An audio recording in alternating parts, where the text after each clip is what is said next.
C'est le même voilà. que celui de la voiture, de la tête, oui.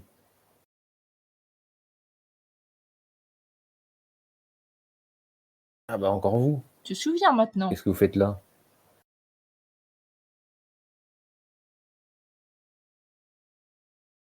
C'est vrai que ça commence à faire beaucoup de souvenirs, mais Je suis Michael. vous êtes qui en fait? C'est moi qui dois te réveiller en Michael. tant que Trinité. Il claque des doigts et tu vois clairement, pas de façon fantomatique, mais de façon très réelle, les deux petites créatures de tout à l'heure qui sont tes doubles parfaits. Un double lumineux et un double qui dégagerait plutôt de l'obscurité.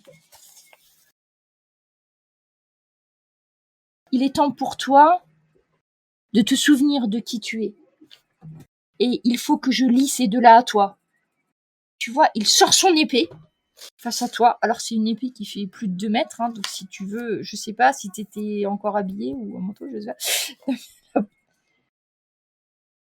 Oui, j'avais commencé, enfin j'étais en. Non, j'ai pensé que j'étais en sous-vêtements, Il enfin je me s'approche de préparais à toi prendre une avec douche, l'épée. donc Il brandit l'épée. Il va comme pour te l'asséner sur j'ai une un mouvement de épaule. recul. Il s'arrête devant le déva, le déva lumineux. Je te lie à Simon. Tu seras sa mémoire, tu seras sa volonté. Et il tend à nouveau l'épée vers l'autre côté, la créature de l'ombre. Et tu vois que la créature de l'ombre est grimace quand l'épée s'approche. Tu vois qu'il a l'air de résister, il veut s'écarter, mais pour une raison qui t'échappe, il a l'air d'être lié à cette épée et à ce que fait Michael. Et il lui dit « Archonte, je te lie à Simon. Vous deux, vous pourrez l'aider et le guider, mais jamais vous ne déciderez à sa place. » Et sa voix tonne, et tu vois que tout autour de toi, il y a ces espèces d'éclairs qui recommencent comme c'était quand il est arrivé sur l'autoroute, puisque c'est lui aussi. Et tu dis, tu es une trinité. Tu étais choisi pour sauver l'humanité. Ces deux consciences, le Deva et l'Archonte, essaieront de t'entraîner sur un chemin ou sur un autre. Sache que tu es une des dernières chances de sauver l'humanité. 72 d'entre vous sont des trinités. Celles qui choisiront le mal, et ils désignent ton archonte, condamneront le monde à leur perte.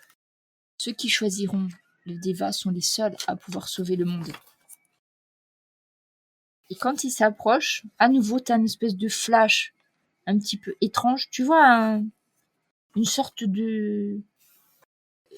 d'univers qui tourne avec des signes du zodiaque qui commencent à tournoyer autour de toi.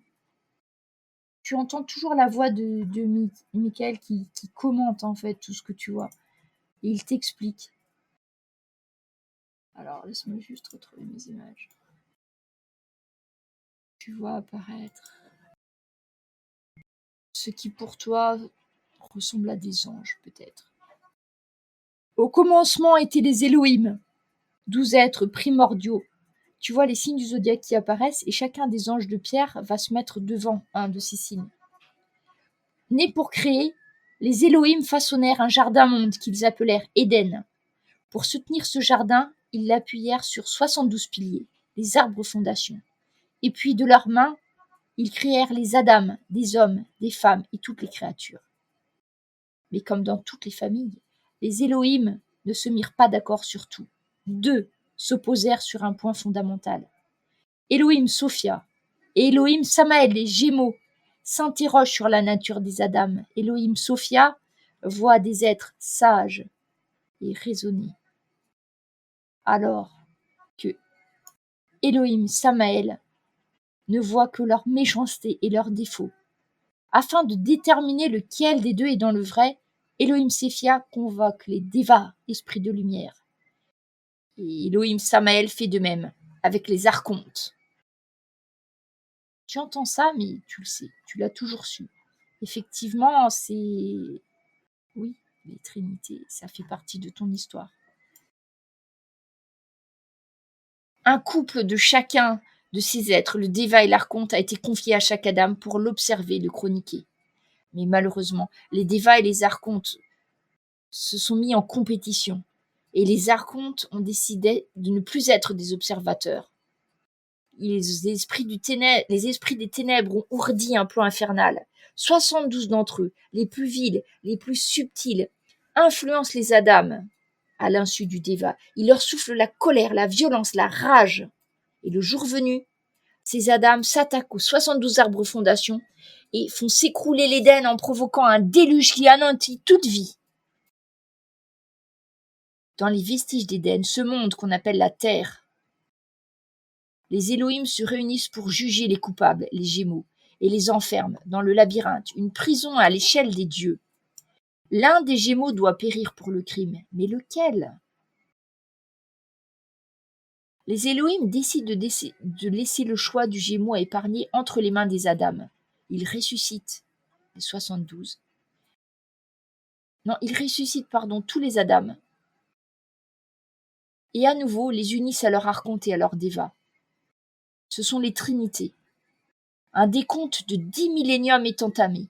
Chaque millénium, un Elohim veillera sur la création au nom de ses frères. Les actes de ces Adams seront inscrits dans le grand livre. Si la balance penche en faveur de la lumière, c'est Elohim Sophia qui sera libéré. Si ce sont les ténèbres, ce sera Elohim Samael. Et dans les deux cas, le labyrinthe sera noyé sous un second déluge qui emportera le perdant et celui vainqueur qui héritera de la terre pour fleurir un nouvel Éden dédié à l'ombre ou à la lumière. Le premier millénium qui commence est celui de la Vierge. Elle ne peut supporter les 72 Dévas qui ont été incapables d'avoir arrêté leurs frères. Elle décide de leur donner une chance de rédemption. Elle décide que le Déva et l'Archonte pourront influencer la Dame pendant 33 ans et qu'au terme de ces 33 ans, celui qui aura gagné prendra le corps et le contrôle de la Dame.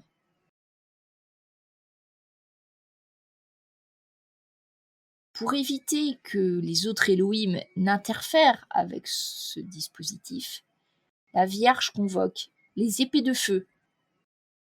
Comme moi, te dit Michael. Pour protéger les trinités de toute interférence.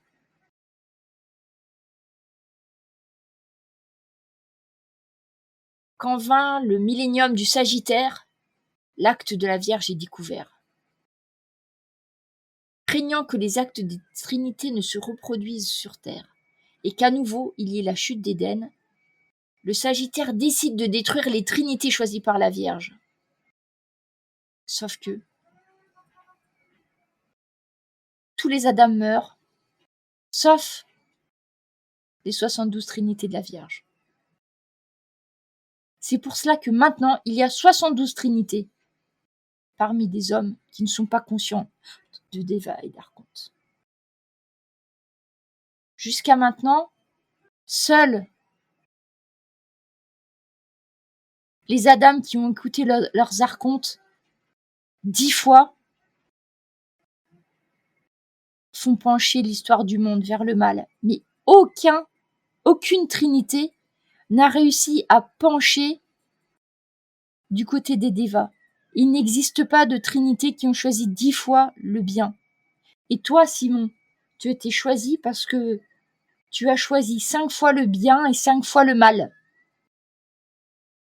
C'est la dernière chance pour le monde, pour toi, de choisir le bien. Tu n'es pas tout seul. D'autres doivent décider aussi du sort de l'humanité.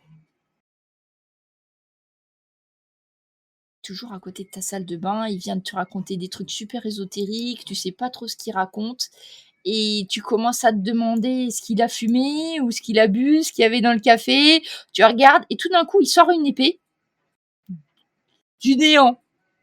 Une épée qui ressemble beaucoup à la sienne. L'épée est une épée que, pour toi, une épée de chevalier médiévale. Il la fait tourner et te tend la poignée.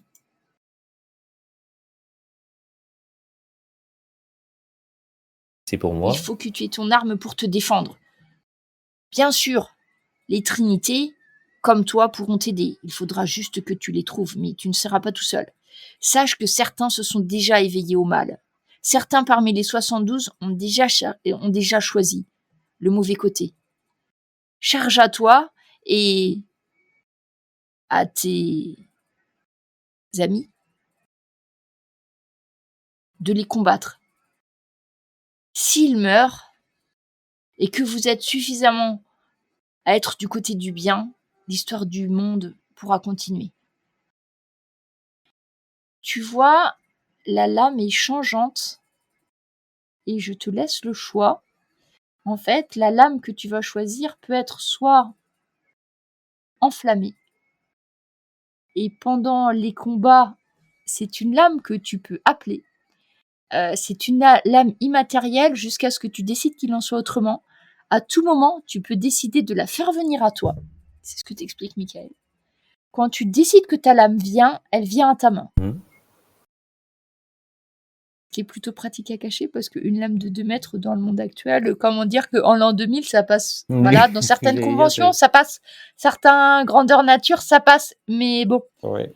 Et tu as le choix entre une lame enflammée, évidemment qui fait plus mal qu'une lame non enflammée, ou alors une lame couleur sable.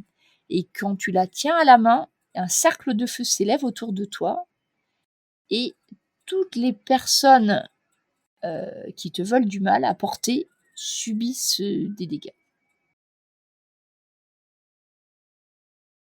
La différence, c'est que quand tu choisis la lame enflammée, c'est à chaque fois que tu tapes que le dégât va s'effectuer, alors que l'autre, en fait, le cercle de feu, c'est au moment où tu prends la lame. La sort, c'est ça. Voilà, c'est pas lié à l'action du combat. Oui. Mais dans les deux cas, elle apparaît dans Après, la main. tu peux t'en enfin, servir ça, comme une lame normale, enfin qui est très très puissante comme on va le voir après.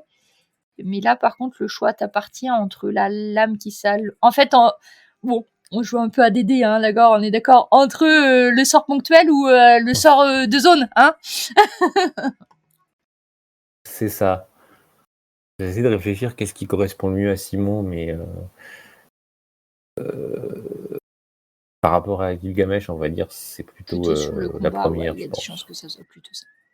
Donc du coup, on va dire là. Ok. Si, alors normalement, je pense que tu peux le voir. Si tu vas dans le 4e onglet, que tu vas sur là où il y a écrit la lame sœur tout en haut. Normalement, là j'ai écrit Michael lame flamme. Si tu cliques sur le petit dragon de Michael, je pense que tu dois pouvoir, parce que je l'ai rendu public, tu dois pouvoir lire un petit truc qui t'explique ce que c'est que la lame flamme. Dis-moi si c'est pas le cas, parce que j'essaierai de faire un truc. Tu vois, tout en haut à droite, t'as la lame sœur. Et dessous, tu devrais avoir un petit icône avec un dragon avec écrit Player Note, Michael. Et normalement, tu peux le lire, je pense. Oui, c'est bon, impeccable. Tu peux même rappeler l'image de Michael si tu as envie de le revoir. Donc, tu as la lame sœur. Et donc, Michael réinsiste que tu es en fait un de ceux qui vont devoir sauver le monde. Mais tu vas effectivement avoir des amis potentiels, les Trinités. Sache qu'il existe 8 sociétés secrètes, qu'on nomme les 8, qui connaissent l'existence des Trinités, bien qu'elles n'en soient pas, et cherchent par tous les moyens à vous détruire. On peut faire des alliances avec certains d'entre eux, mais ils sont tous très dangereux. Quand les souvenirs te reviendront, tu pourras te souvenir de certains. Mais les archontes rois, donc les trinités qui ont choisi le côté obscur, ne sont pas les seuls dangers. Il faudra que tu les affrontes, bien sûr, mais méfie-toi toujours des manigances des 8. Et il s'arrête, Michael s'arrête devant toi, et tu vois clairement qu'en fait, il a un tatouage de dragon qui bouge, hein, et un petit dragon s'enroule autour de son poignet de la main droite. La main d'épée.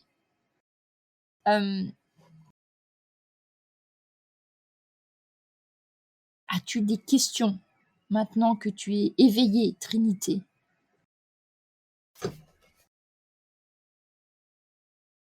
Et on est censé faire quoi? Combattre qui? À part eux, on les Ne trouve t'inquiète comment? pas, quand tu On doit aller où? trouveras un archon 3, l'odeur du mal te signera sans aucun souci sa nature. Quand tu as trouvé les autres, soit à l'écoute de tes souvenirs, soit à l'écoute de tes rêves. Si tu as besoin de m'appeler, tu peux invoquer la lame et m'appeler. Si je peux, je viendrai.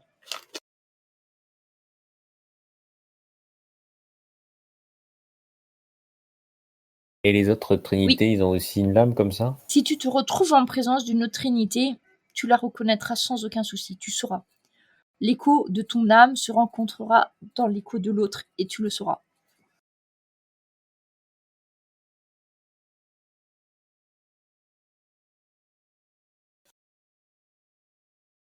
Et on a combien de temps pour sauver le monde? 1 millénaire. Peut-être. Mais si vous disparaissez tous et que le mal gagne, beaucoup moins. Sache que tous tes amis, le 10e millénaire est passé. Vous êtes dans un millénaire qui n'aurait pas dû exister. Vous êtes tous nés le 13 janvier.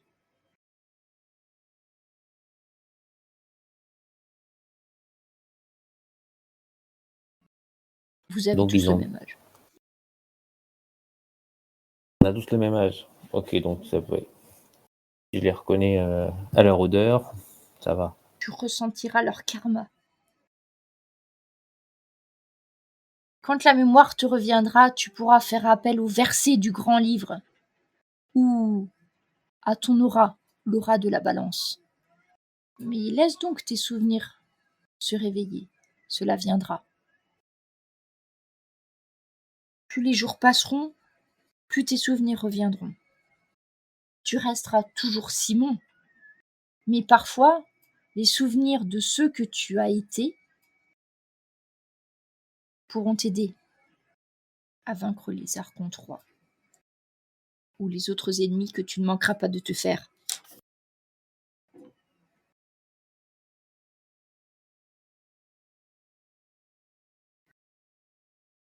Avec cette lame que je t'ai confiée, cette lame sœur de la mienne, tu pourras vaincre sans aucun souci les adversaires humains qui s'opposeront à toi.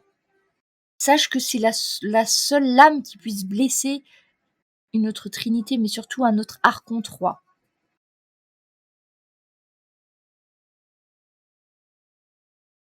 Et j'imagine qu'eux aussi, ils ont des armes contre nous. Oui, ils ont les moyens de vous blesser. Vous êtes très résistant, beaucoup plus que la normale.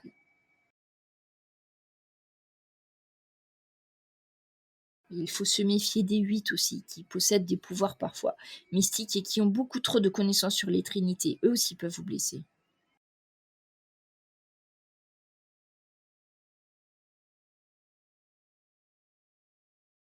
Et si on doit tuer des gens ou les faire disparaître, on ne risque pas des problèmes avec les autorités habituelles, on va dire, celles qui Bien dépendent sûr pas que si, de toi, enfin. mais tu t'apercevras que tes pouvoirs de persuasion sont aussi très efficaces sur les humains. Mais effectivement, si tu laisses un monceau de cadavres sous tes pieds, tu risques de devoir te confronter à la justice des hommes.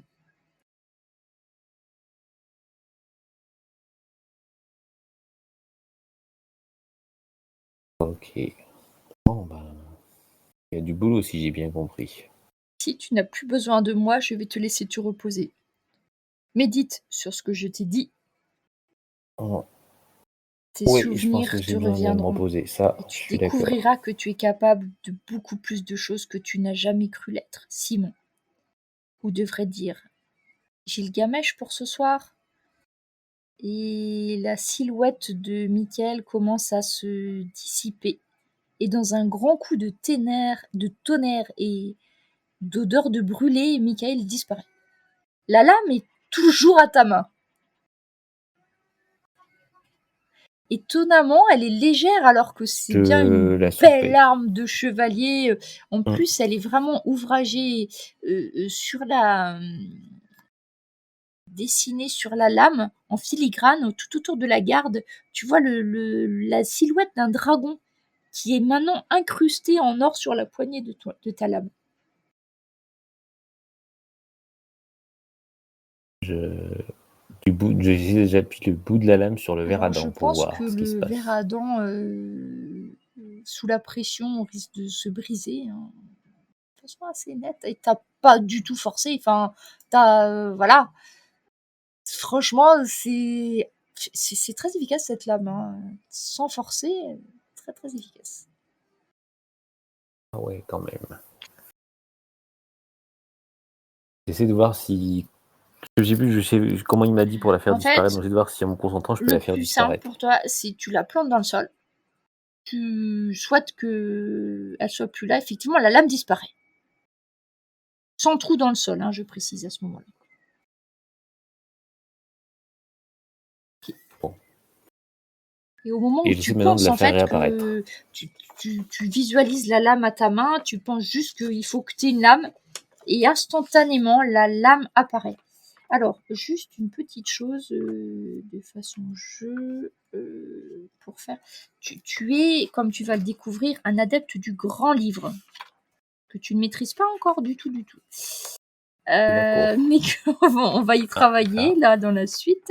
Ceci dit, l'épée, la lame, parce que certains d'entre vous sont des spécialistes de la lame sœur, d'autres sont des spécialistes du zodiaque.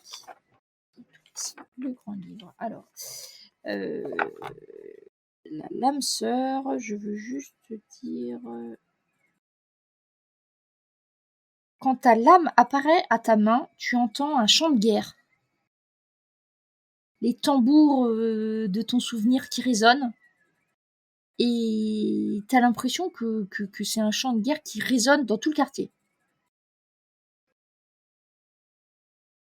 C'est vrai ou pas, tu verras si tout le monde a entendu. Demain matin, tu verras si ta voisine l'a entendu. Mais là, voilà. Morte couille. Je veux juste vérifier un truc. Ok.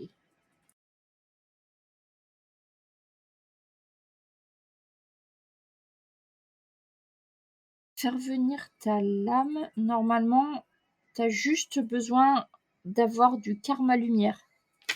Mais je crois pas qu'il dépensait ça. J'ai un trou pour vérifier ça. C'est ça que j'étais en train de vérifier. Je pense que quand tu l'appelles, elle vient. Il n'y a pas de dépense de karma quand tu la fais venir. Ça peut l'être pour après des trucs, mais vous en êtes pas encore là, donc ça vous impactera pas. Par rapport à une arme normale, si tu dois te combattre contre quelque chose, c'est vraiment très très très efficace, hein. Même si tu l'actives pas en tant que lame flamme. En fait, la lame apparaît à ta main. Tu peux t'en servir comme une épée normale sans souci. Par contre, si tu souhaites utiliser la flamme, pour le runt, là par contre, il faut que tu utilises du karma lumière. Ça marche que avec le karma lumière.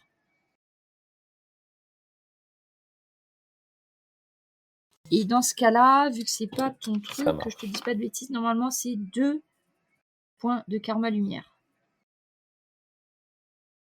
Bon, pour l'instant, t'as pas beaucoup de karma, mais c'est normal, tu es une jeune trinité qui vient de se réveiller. Mais du coup, si jamais tu te sers de ta lame, sache que de toute façon, elle fait quand même 4 points de dégâts de base. Et si c'est contre une trinité, que j'espère que tu vas pas tuer d'autres trinités, mais sait-on jamais, ou un archon 3, elle va faire 8 points de dégâts. Donc c'est une arme vraiment fatale, hein, qui est prévue en fait pour les combats mystiques. Et par contre, c'est si tu veux activer le pouvoir de ta lame, que là par contre ça t'entraîne une dépense supplémentaire. Parce qu'en fait, c'est ton karma lumière que tu transfères à ta lame. Sache que ton karma lumière se régénère à l'aube et que ton karma ténèbres se régénère au crépuscule. Donc ça, c'est quelque chose qui revient, hein, qui t'appartient. À moins qu'il y ait des choses spéciales, mais ça. Oui, bah oui. Et donc oui, la lame, elle vient, mais par contre, c'est vrai que ouais, ce bruit de chant de guerre et tout ça, quand tu l'invoques, voilà, t'as l'impression Ah vraiment que ouais, tout le quartier t'a quand entendu. Hein. Voilà. Là, par contre, je la ça replante fait dans le moins. sol en me disant merde. Bon, je reste sur mon lit, prendre ma douche finalement. Je me dis, Et j'étais là, parti pour effectivement, ça. les silhouettes là que tu avais sur tes épaules, tu les vois plus. Je sais pas. Elles doivent être là, cachées. Ça doit être comme la lame, ça doit venir, tu sais pas.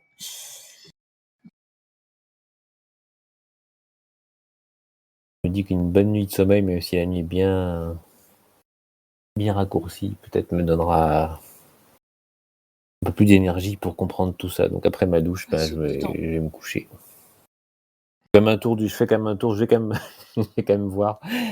Eh bah oui, il est toujours là, si mon frigo figure-toi. il est toujours là.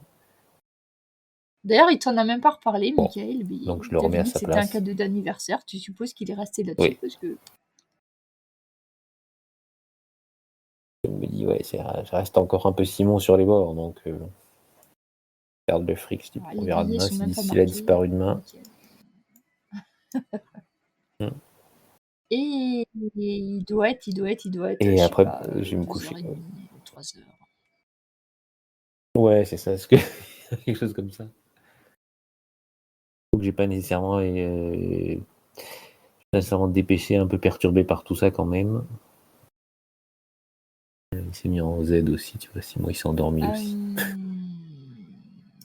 Le sommeil te gagne. Et le désert se tait.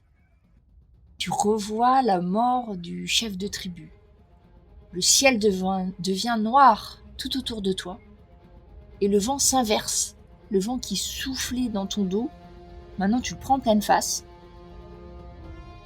Gilgamesh, Simon se retourne, tu tiens toujours la tablette. Cette tablette qui, tu le sens, est sans doute la clé de ta destinée.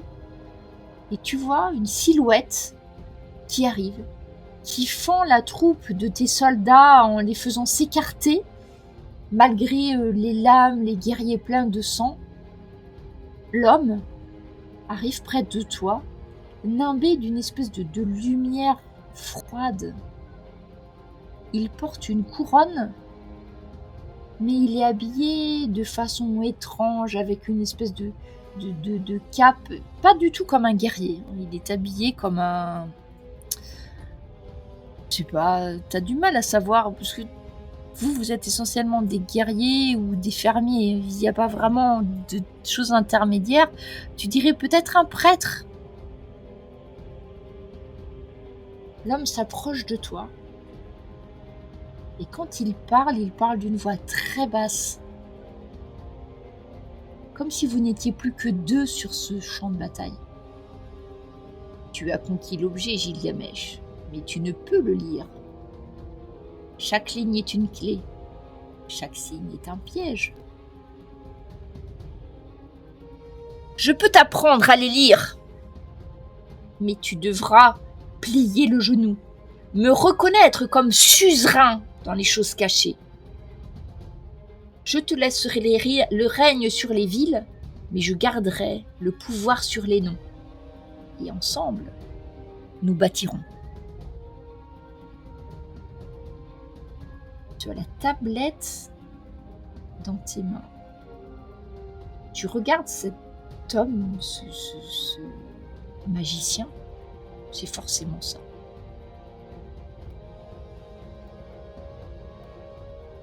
Veux-tu apprendre à lire cette tablette ? Et la voix de ton archonte te dit : mais tu devras plier le genou, il t'a dit. Ça veut dire que tu devras être dessous lui. Tu ne seras pas le chef incontesté. Il sera toujours autour de toi. Et le déva s'agite.